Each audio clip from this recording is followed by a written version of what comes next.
예, 안녕하세요. 저는 연세대학교 의과대학 강남 세브란스병원 대장암센터 소장 백승혁이라고 합니다. 명의와 함께하는 강남 건강 콘서트에 이렇게 발표할 수 있는 기회를 주신 여러 관계자분들께 감사드립니다.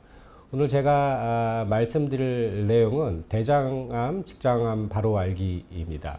대략 오늘은 대장암의 의심, 전조 증상이 무엇인지, 대장암의 수술적 치료와 대장암 환자에서 외래에서 많은 분들이 이제 뭘 물어보시는지에 대한 것, 그리고 마지막으로 이제 간단한 격려 메시지를 준비했습니다. 일단은 대장암을 전체적으로 알아보려고 하는데요. 대장암의 발생 현황 및 고위험군입니다.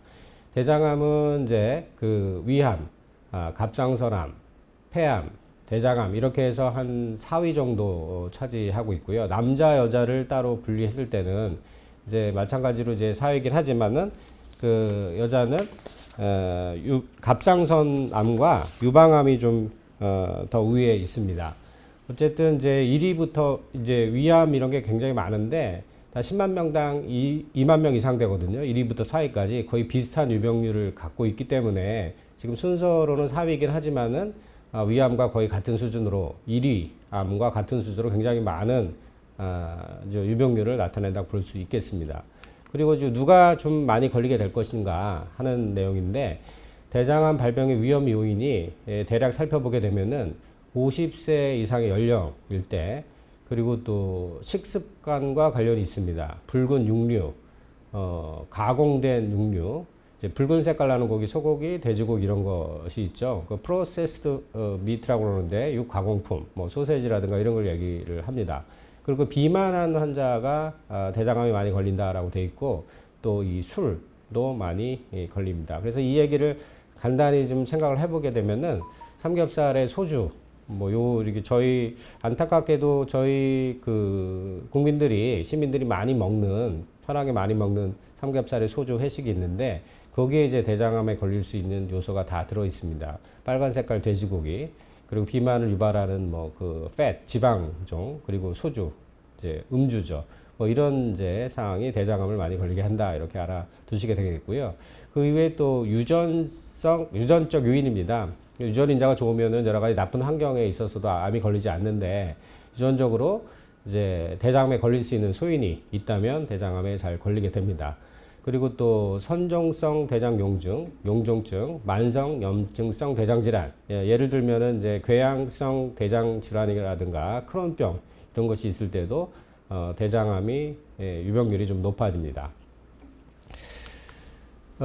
그리고 이제 조금 전에 이제 가족성 유전적 관련이 있다고 하는데, 대략 유전성이야 하는 걸 퍼센트를 보게 되면 20에서 25%가 되는 것이고, 그리고 이제 질환이 딱 붙어 있는 게 있습니다. 이제 가족성 샘종성 폴립증, 유전성 비용종성 대장암 증후군, 이런 거는 이제 유전병이라고 이제 진단이 되는 거거든요. 가족성이다 하는 거는 좀 보다 넓은 의미인 거고, 질환 자체가 딱 진단이 되는 경우, 이거는 한 10% 정도 차지하고 있습니다. 이런 이제 질환의 유전성 질환이 있는 경우는 더 확실하게 조기 검진을 위해서 대장 내시경이라든가 여러 가지 조기 진단을 위한 노력을 해야 되는 상황이 되는 것입니다. 그리고 대장암의 전조 증상입니다. 평상시에 아무 문제가 없을 때 갑자기 청천벽력처럼 대장암이다 이렇게 진단을 받는데, 그러면은 전조 증상이 뭘까 하는 이제 궁금증이 나타나는데, 대장암은 우측 대장암하고 좌측 대장암하고 두 개로 나눠서 볼 수가 있는데, 우측 대장암은 안타깝게도 전조 증상이 없습니다. 그냥 3기 내지 4기 정도 됐을 때 이제 배가 아프거나 이런 증상이 나타나고, 1기, 2기 아주 초기일 때 좀 고칠 수 있는 상황일 때 증상이 우측 대장암은 없다. 가끔 이 대장암 검사 말고 그냥 균열 검사를 했을 때, 혈액 검사를 했을 때 빈혈이 발생하는 경우는 나타날 수 있습니다. 반면 좌측 대장암이 있는데, 이거는 이제 좌측 대장하고 직장 이런 부위가 있죠. 이런데 그 종양이 생기게 되면은 피가 나올 수가 있어요. 혈변이 나올 수가 있고, 그 다음에 변비라든가 변을 자주 본다든가 하는 이제 그 병원 보는 습관이 바뀔 수가 있습니다. 이런 그 사이트에 따라서, 종양이 생기는 사이트에 따라서 차이가 나는 거죠. 결국 이제 이런 뭐 전주 증상이 뭔가 하는 것은 조기 발견을 위한 노력이 되는 건데 저희 나라에서는 국가 암 검진 프로그램이라고 해서 만 50세 이상이면은 이제 매년 1년 간격으로 이제 변 본 걸 가지고 검사해서 분별 자멸을 본다 이런 이제 프로그램이 있죠. 이것을 통해서 여기서 그 양성이 나오면 대장 내시경을 실시해라 이렇게 나오고 있습니다. 그렇지 않은 경우 45세에서는 한 1, 2년 간격으로 분별 자멸 검사해서 위와 마찬가지로 진행을 하는 거고 또는 5년에서 10년 사이에 대장 내시경 검사를 받아라 이렇게 권고를 하고 있습니다. 근데 저희 나라 그러니까 미국 권고는 50세 이상에서 5년에 한 번씩 대장 내시경을 해라 이렇게 나오고 있는데 저희 나라 인프라가 현재로서는 미국보다 더 좋은 것 같습니다. 그래서 대장 내시경을 할 수 있는 데도 많고 대장 내시경을 잘 하시는 여러 선생님들 많아서 미국 기준보다도 더 좀 자세하게 해서 한 40세 이상이면은 한 3년에 한 번 받는 것도 괜찮겠다. 국가적인 차원에서 가이드라인은 뭐 비용 효과 해서 여러 가지 문제를 이제 고려해서 이렇게 나오긴 하지만은 저희 나라가 굉장히 대장 내시경에 대한 인프라가 좋기 때문에 한 3년으로 낮춰가지고 45세 이전부터 실시하는 것도 제한 드릴 만하다 이렇게 설명드릴 수가 있겠습니다. 그리고 병기별 대장암 생존율입니다. 이것은 이제 전체적인 국가 데이터를 가지고 설명드리는 건데 한 1기, 2기, 3기 이렇게 1기, 2기, 3기, 4기로 나누게 되죠. 그래서 1기, 2기 정도 됐을 때는 한 90% 이상 생존율이 나옵니다. 대장암은. 그리고 이제 3기일 때는 외국 같은 경우에는 60에서 70% 정도로 보고가 되는데 저희 나라는 한 80%로 다른 나라에 비해서 치료 실적이 좀 좋습니다. 그리고 이제 80% 이상으로 4기인 경우에는 한 20%, 19.5% 정도 되죠. 4기는 이제 대장암이 대장에만 국한되어 있는 것이 아니라 여기저기 여러 군데 퍼져 있다는 거거든요. 그래서 한 20%, 뭐 4기가 되면서 굉장히 확 나빠집니다. 그래서 5명 중에서는 한 10명이 암이 걸려서 5년 있다 살펴보니까 한 8명은 돌아가셔 있더라. 이렇게 이제 이해를 하시면 되겠습니다. 그래서 이제 1기, 2기, 3기, 4기를 나눠서 설명을 드렸는데 전체적으로 1기, 2기, 3기, 4기 다 합쳐가지고 통계를 내보니까 대장암의 생존율은 53.6% 정도 됩니다. 위암이 한 40% 정도 좀 낮고 췌장암이나 이런 암보다는 좀 성적이 좀 좋습니다. 그리고 대장암에 대한 수술에 관한 것을 말씀드리도록 하겠습니다. 대장암은 이제 그림에 보시는 것과 같이 미음자처럼 생겼죠. 그래서 이제 우측부터 시작돼서 상행결장, 횡행결장, 하행결장, 그리고 S자형 결장, 직장 이렇게 부위별로 나눠져 있습니다. 그래서 범위에 따른 분류로 이제 우측이면 우측 대장절제술, 또 횡행결장이 있으면 횡행결장이 이제 우측에 치우쳐 있으면 확장된 우측 대장절제술, 또 좌측에 있다 그러면 좌측 대장절제술, 그리고 S자 결장에 있으면은 전방절제술이라고 하고요. 직장에 있으면은 저위 전방절제술, 또 항문 가까이 있을 경우에는 초저위 전방절제술이라는 표현을 합니다. 그리고 또 대장암, 직장암에 걸렸을 때 가장 좀 좋지 않은 결과를 나타내는 수술인데 이제 암 종괴가 그 항문 관략근을 침범해 있을 때는 항문을 희생하는 복회음 절제술을 시행합니다. 그래서 지금까지 말씀드린 것은 이제 대장암의 그 위치에 따른 분류를 설명드린 것이고, 그리고 방법이 또 있거든요. 어떻게 이제 어떠한 기계를 가지고 수술을 할 것이냐에 대한 건데, 이제 개복하는 수술이 있죠. 그냥 배를 열어서. 그 다음에 이제 복강경 기계를 가지고 하는 수술이 있습니다. 또 복강경에서 보다 진행된 기계가 있는데, 다빈치 로봇이죠. 그래서 로봇을 가지고 할 수도 있습니다. 그리고 또 사기암에 적용되는 것인데, 여러 가지 이제 여러 군데 암이 퍼져 있을 경우에는 암을 개복을 해서 다 제거하고 눈에 보이지 않는 암세포까지 제거를 하기 위해서 하이팩이라는 항암 치료를 병행하는 하이팩 수술도 있습니다.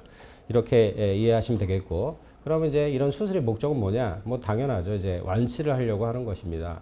암에 걸렸을 때 수술을 적절히 완벽히 진행했을 경우에만 완치가 되는 것이고, 수술을 하지 못한다, 수술을 나중에 하자, 뭐 이런 얘기가 되면은 결국 이제 암 때문에 암을 치료하지 못하고 암 때문에 돌아가시게 되는 결과가 있을 것이다라는 암시를 하게 되는 것이죠.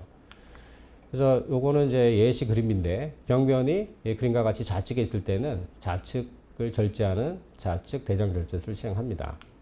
그럼 복회염 절제술이라는 것인데 병변이 그림과 같이 직장 하부에 있을 때 직장 부위와 상부 직장, S자결장의 말단을 절제하고 항문 자체가 없어졌기 때문에 좌측 대장을 배 바깥으로 끌어다녀서 영구 대장로를 만드는 복회염 절제술의 모식도가 되겠습니다. 그리고 수술할 때 가장 고려를 해야 되는 요소가 뭔가? 이 중에서도 부작용, 뭐 수술을 결국 이제 암이 걸려서 암의 완치가 되기 위해서 수술해야 되는데 수술은 뭐 배를 여러 가지 장기를 자르고 대장을 자르고 하니까 굉장히 좀 무서운 생각이 들죠. 그럴 때 이제 생각할 수 있는 것이 부작용이 안 났으면 좋겠다. 그러니까 부작용을 줄이기 위해서 어떤 수술법이 있냐 이렇게 많이 물어보셨는데 그럼 부작용을 줄일 수 있는 요소가 뭔가를 이제 생각해 볼 수가 있습니다. 그래서 그것을 두 가지로 나눠 볼 수가 있는데 첫 번째는 부작용 줄이려면 첫 번째 요인은 수술 의사 요인이 있고 두 번째는 환자 요인이 있습니다. 수술을 잘해야겠죠. 수술하는 사람이.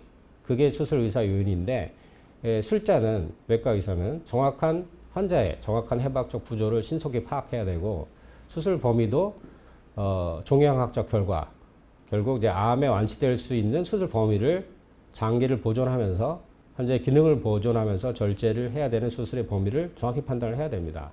그리고 수술 중에 출혈을 최소화해야지 회복이 빠릅니다.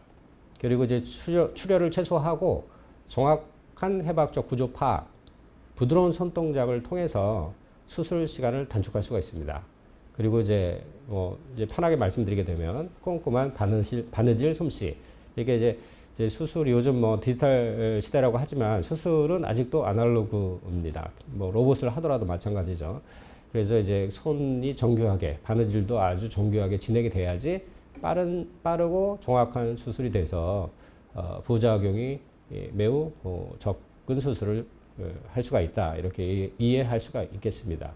그런데 수술을 아무리 잘해도 똑같은 수술 실력을 가지고 똑같이 해도 어떤 분은 부작용이 생기고 어떤 분은 부작용이 생기지 않습니다. 이런 경우는 환자 요인이라고 볼 수가 있겠는데 환자 요인에는 여러 가지가 있을 수가 있는데 대표적인 것이 환자의 심폐기능입니다. 수술은 이제 마취를 하고 인공호흡을 하게 되겠죠. 수술 기간 동안 수술하는 중에 이럴 때는 이제 심폐기능이 굉장히 중요하게 되는 것이고 또 수술은 장기를 절제하기 때문에 어쩔 수 없이 피가 납니다. 그래서 이제 혈관이라든가 이런 심장이 잘 받쳐줘야 되는 거죠. 그리고 당뇨나 고혈압 등 기저질환이 있는 경우에는 수술 결과가 별로 좋지 않을 가능성이 매우 높습니다. 그래서 수술 전에 이런 것이 있다면 당뇨나 고혈압에 대한 아주 최대한 적절한 치료가 있어야 되겠고 관리도 아주 잘 해야 됩니다.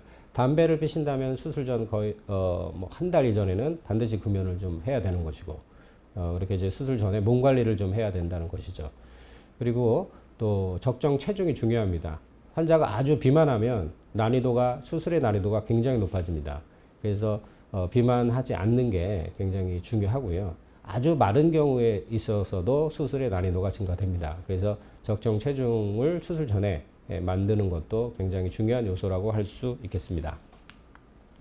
그리고 수술 후 회복 기간이 어떨까 많이 궁금한 거죠. 그 회사의 중책을 맡고 있는데 갑자기 수술을 받아라 이런 얘기가 나오는데 여러 가지 이제 뭐 개인적인 중차에 대한 일을 이제 조절을 하기 위해서는 이 내용을 알아야 될 텐데 그래서 대략 그 수술 후 회복 기간을 알아보게 되면은 단순 대장 절제술 뭐 우측 대장 절제술, 좌측 대장 절제술 이런 것을 하게 됐을 때는 수술 후에 5일에서 7일 정도 퇴원하시게 되고 보통 대장을 단순 절제했다 그러면 1, 2주면은 일터로 복귀를 할 수가 있습니다. 요즘 로봇 수술이라든가 복강경 수술 때문에 회복이 빠르기 때문에 이렇게 될 수가 있습니다.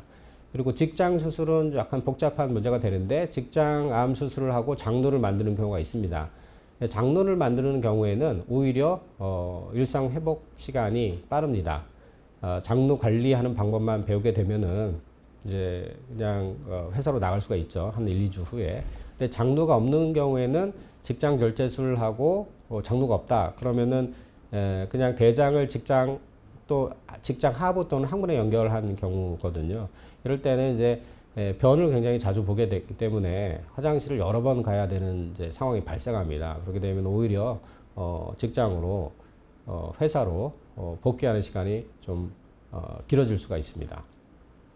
그리고 이제 사기암 환자 복막암종증에 하는 하이팩 수술인데 이것이 굉장히 수술이 커가지고 뭐 한 달, 두 달 이렇게 얘기하시는 분도 있는데 최근에는 약 2주 퇴원하시게 되고 회복 시기는 환자와 수술의 정도에 따라서 병의 정도에 따라서 좀 다양하긴 하지만 최근에는 3주면은 수술을 3주면은 일상생활이 가능한 정도가 됩니다.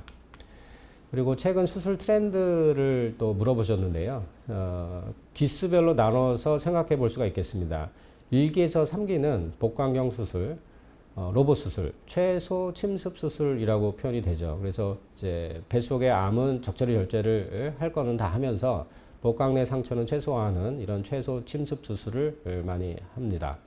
그리고 4기로 이제 생각을 해보게 되면 4기가 직장이나 대장에 병이 있고 또 폐라든가 간에 전이가 된 상태인데 이럴 때는 이제 이런 최소 침습 수술을 할 수도 있지만 그렇게 권하는 사항은 아닙니다. 여기저기 퍼져 있기 때문에 이럴 때는 개복 수술을 하게 되고 개복 수술일 때는 원발병소, 대장하고 전이병소, 간폐를 동시 절제하게 됩니다. 이게 이제 수술이 커가지고 동시 절제를 안 하는 경우도 있긴 한데 요즘은 그 수술의 술기의 발전을 통해서 이렇게 동시 전이병수와 원발병수를 동시 절제해도 회복에 큰 문제가 없는 것으로 되기 때문에 동시 절제를 하게 되겠고요. 그리고 이거보다 더 심한 상태, 복막에 전이된 상태에서는 이제 복막 전이 부위까지 다 잘라내는 종양 감축술 시행하고 하이팩이라는 복강 내 고열, 온열, 항암요법을 동시에 실시하게 됩니다. 지금 보시게 되는 것은 복강경 수술인데요. 복강경 수술의 장점은 상처가 작고 회복이 빠릅니다.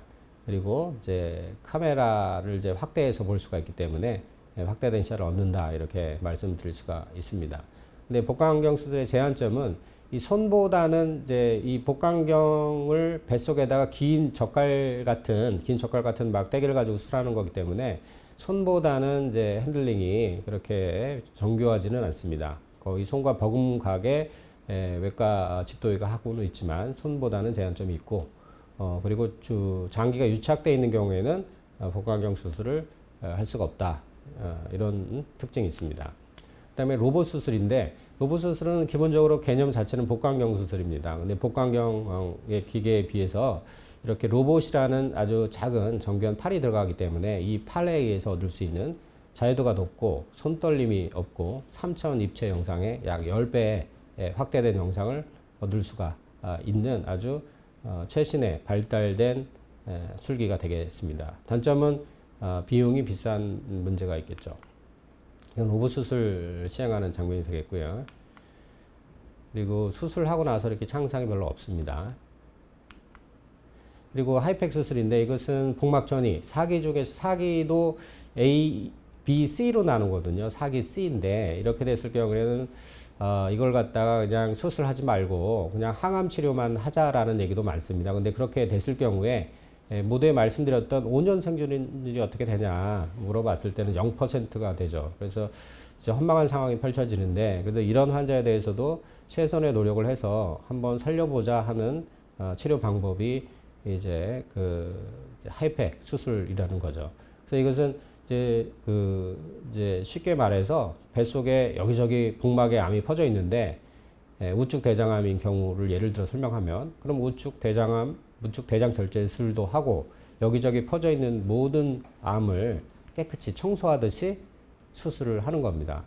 그러나서 우리가 이제 집안 청소를 할 때도 이제 빗자루질이라든가 베큐음을 가지고 깨끗이 했더라도 뭐 요즘 코로나도 있고 한데 소독을 해야 되겠다는 느낌이 들죠. 그런 거랑 마찬가지로 암세포가 눈에 보이지 않는 것이 뱃속에 퍼져 있다고 보기 때문에 소독약을 뿌리긴다 하는 것이 고열, 온열, 항암요법이 되는 거죠. 그래서 이런 이제 이 시스템, 소독약 기구죠. 항암요법하는 여러 가지 이제 장치인데 이런 것을 통해서 청소도 깨끗이 하고 소독약도 뿌리고 나오는 수술이다. 이렇게 이해를 하시면 되겠습니다.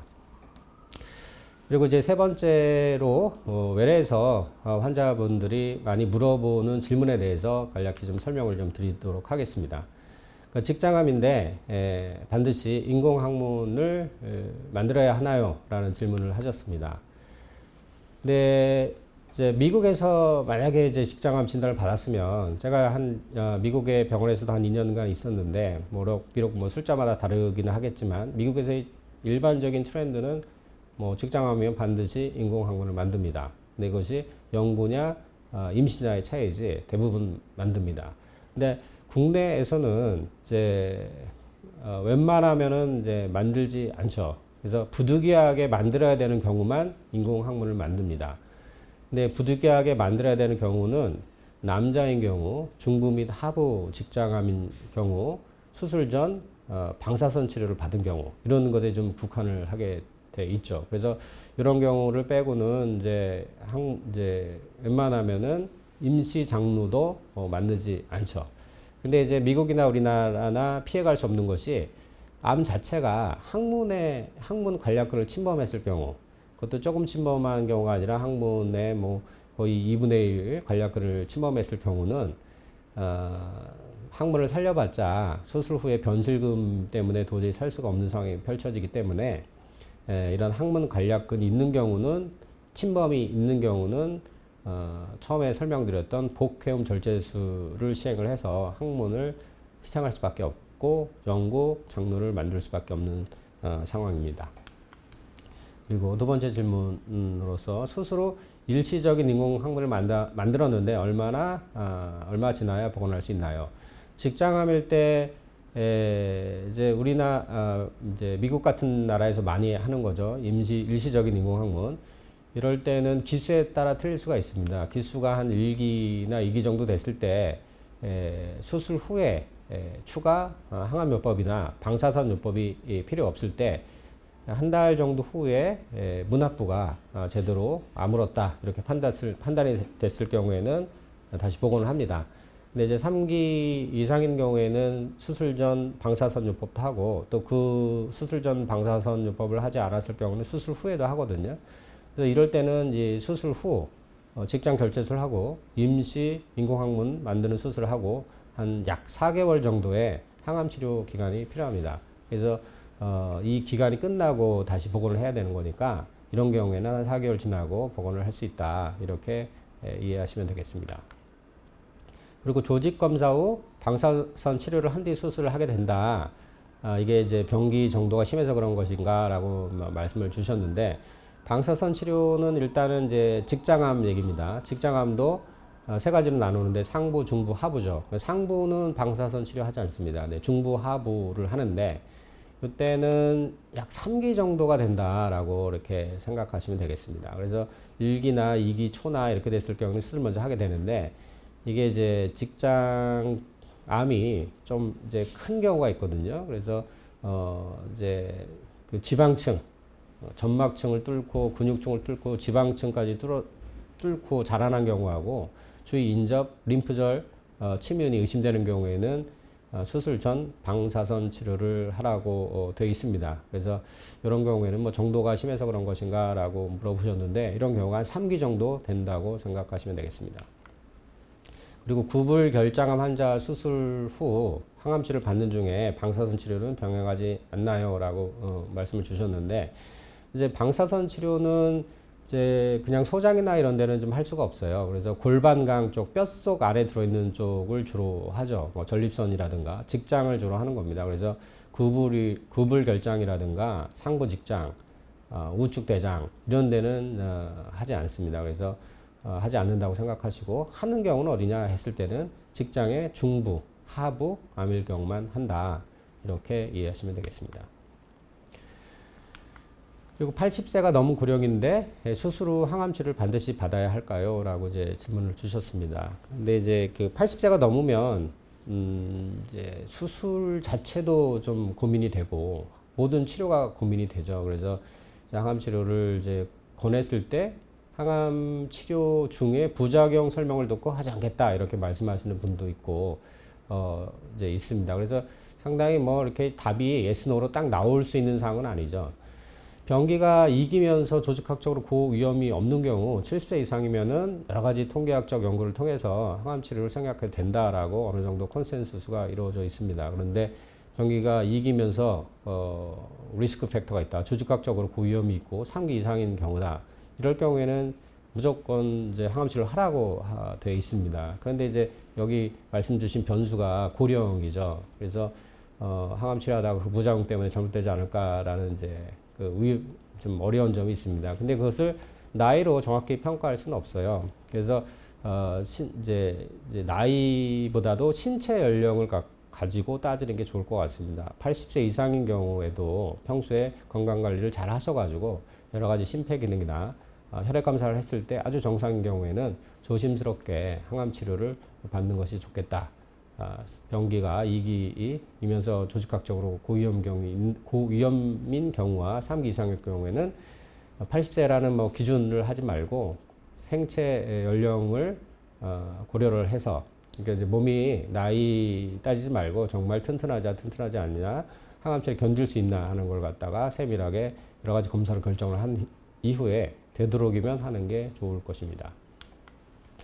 그리고 수술 후 암세포를 모두 제거했는데 그 이후에도 항암 치료를 지속하는 이유는 무엇인가요? 뭐 이런 게 있죠.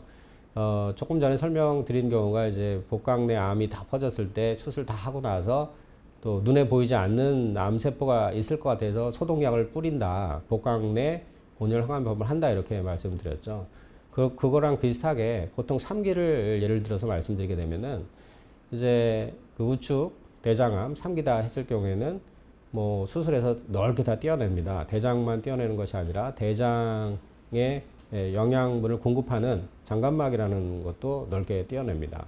그쪽에 림프절에 침이 있는 경우죠. 그렇게 되면은 그냥 아무것도 없는데 그냥 다 난 거 아니냐 이렇게 볼 수가 있겠는데 3기 정도 됐을 경우에는 4기는 말할 것도 없고 이제 그 피 속에 둥둥 떠다니는 암이 있을 수가 있습니다. 그리고 어딘가 모르게 숨어 있는 세포 단위의 암이 몸속에 그 수술 절제연을 넘어서서 있을 경우가 있죠.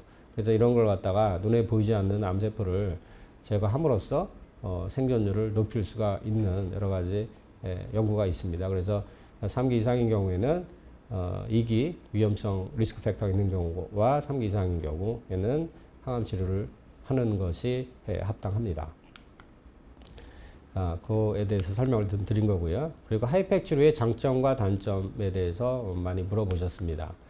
하이팩 치료의 장점은 이제 하이팩을 이렇게 의사도 하기가 어렵습니다. 근데 수술 시간도 힘들고 또 항암 치료를 또 하는데 항암 치료가 또 치료 약제긴 하지만 몸에 해롭죠. 그래서 환자분들은 이제 치료 목적으로 하지만 또 의료진의 입장에서는 이제 몸에 해롭기만 한 이제 위험한 이제 물질이 됩니다. 그래서 이런 어려운 물질을 사용하고 수술도 긴 걸 갖다가 하고 싶지는 않은데 이것을 하는 이유는 이제 대안이 없기 때문에 그런 겁니다. 이 수술의 하이팩 치료의 대상이 되는 분들은 대장암 복막전이가 있는 환자거든요.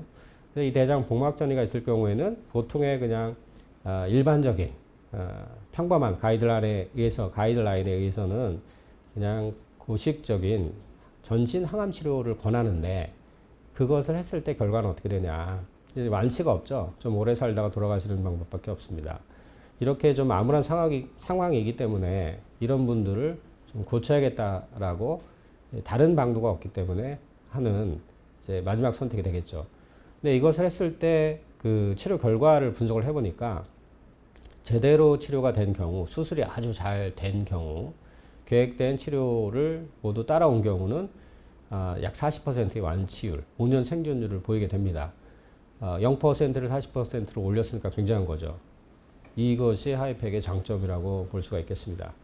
단점은 이제 복막 파종일 때 어떤 이제 그 병원 그룹에서는 이거는 이제 수술의 대상이 안 된다라고 표현을 하죠. 그래서 그럴 정도로 좀 많이 퍼져 있다는 얘기입니다.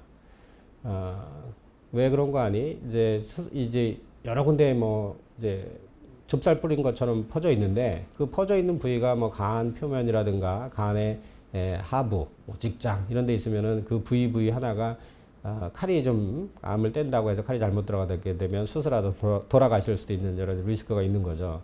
그래서 수술이 위험하고 수술 시간도 많이 걸리고 난이도가 굉장히 높고 수술의 부작용도 좀 높은 편이죠. 그래서 특화된 하이팩 수술 센터도 필요하고 의료진도 굉장히 의사뿐만 아니라 같이 일을 하는 수술팀도 굉장히 많이 경험이 많고 트레이닝이 돼 있어야 됩니다. 이렇게 아주 힘든 과정을 거쳐야 된다는 것이 단점으로 생각할 수가 있습니다.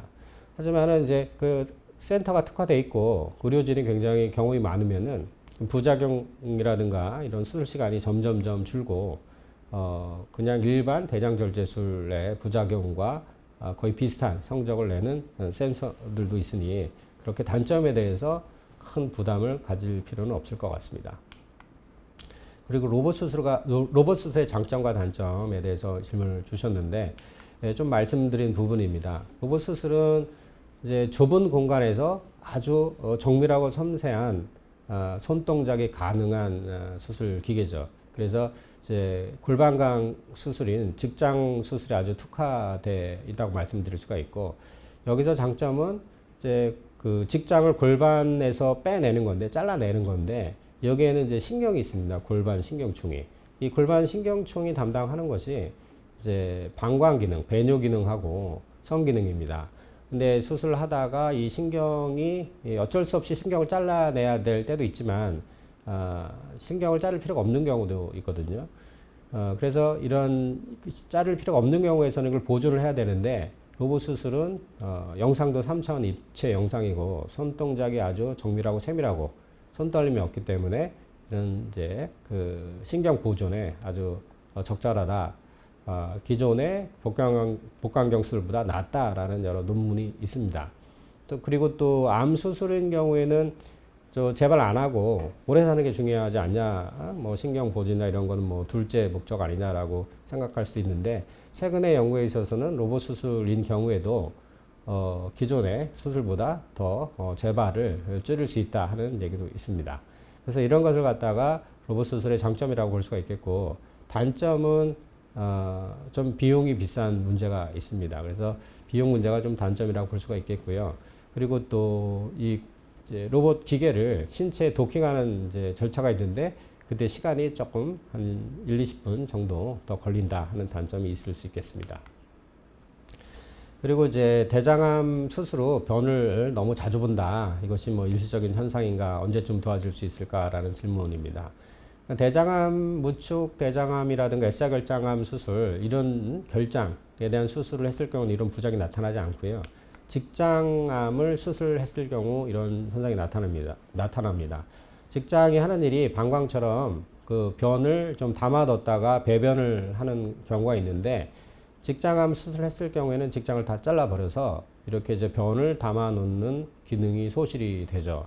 그렇게 되면 변이 조금만 차도 변이를 느껴서 화장실을 자주 가게 됩니다. 그래서 대장이 하나도 남지 않고 전 직장 절제술 한 경우에는 한 20번 이상 화장실 간다 이렇게 이제 아주 힘들어하시는 분도 있습니다. 그래서 이름까지 붙였죠. 이게 저위전방 절제술 증후군이다라는 이름까지 붙은 아주 불편한 상황입니다. 하지만 이것은 이제 사람 몸이 적응을 하기 때문에 점점점 좋아집니다. 그래서 한 수술 후에 한 달, 두 달 급격히 좋아지고요. 2년까지 매우 잘 좋아집니다. 그리고 5년 정도 후에는 완치 판정을 받는데 이때 근데 완전히 100% 회복은 하지 못하고 대략 한 70% 정도 수술 전보다 한 70% 정도의 정상 기능을 회복한다. 이렇게 생각하시면 되겠습니다.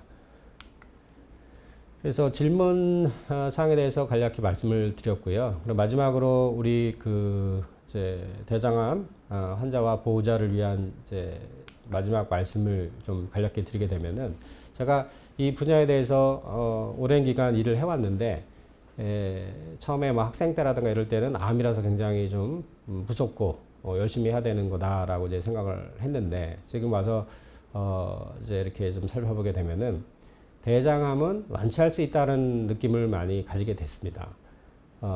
데이터를 보더라도 3기까지는 한 80% 이상 완치가 될 수가 있습니다. 1기, 2기는 거의 90% 정도 되죠. 4기인 경우에도 우리나라 전체 데이터는 한 19.5%인데 제가 조금 전에 설명드렸던 적극적인 치료와 수술로서 한 40% 이상 완치가 될 수가 있습니다. 그게 대장 암중증인 경우 말씀드린 거죠. 그래서 1기, 2기, 3기, 4기 뭐 암 걸려 특히 4기 때 암이 4기 말기다 이렇게 해가지고 희망을 버릴 필요는 없고 열심히 하게 되면은 한 3, 40%는 완치가 될 수 있다라고 이제 희망을 가져도 될 것입니다. 그리고 1기, 2기, 3기면은 매우 좋죠. 그래서 초기 발기면은 완치가 매우 쉬우므로 우리나라처럼 아주 지금 현재 선진국이 돼가지고 대장 내시경의 인프라가 아주 전 세계 최고인 나라에서 이것을 확실히 이용해서 대장 내시경 검진을 위암도 많죠. 위 내시경, 대장 내시경 세트로 주기적으로 실시하는 게 매우 중요하다라는 말씀을 드리고 싶습니다. 이상 강의를 마치도록 하겠습니다. 감사합니다.